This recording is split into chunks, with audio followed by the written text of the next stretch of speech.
Dali mo si Asing mukha. Rad pa resibo, 500. Ilan sila ase sa klase nila? Number 9. 9th place. Number 9. Ano yun para grade 1 na yun siya? Ewan ko nakakausap sila. Kaya tanong na yung wala kung pwede rin pumasok yung taxi sa SM. Kasi di naman grade 1 meron, grade 2 meron, grade 3. Di ba? Ganun prep siya. Tapos grade 1 na ulit. Hindi na siya nag-resign na nag-resign. Ano daw? Malaki daw Absolute. yung kagabi. Ganda rin ang kinagabi.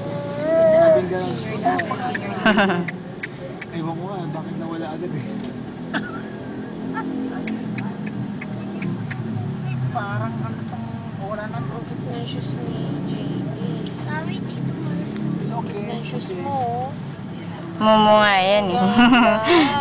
Binili lang namin siya kasi nakaliitan niya lahat ng sapatos niya. Itong mga to, saan ba sila pupunta? Mumu pa doon. Smiley, oh.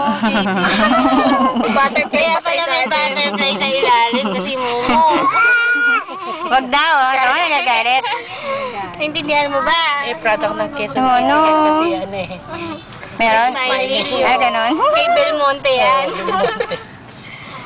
Binili yan ni ano, si Sarah. Oo, giveaway yata yan ni Belmonte.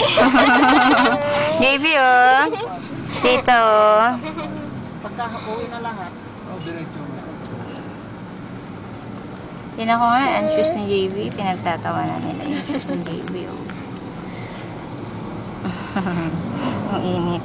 Yan ang gusto niya. Ay, ano yun nasa kamay mo? Ano to, balat? Ay, balat. Ano balat bunso? Ito daw maingay. Parang member siya ng Across.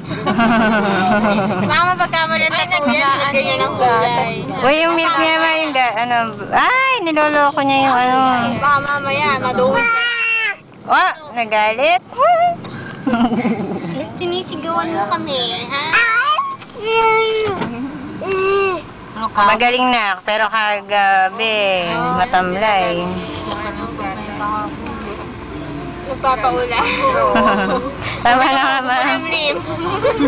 Uy, no, JB. Alis pa si Mami.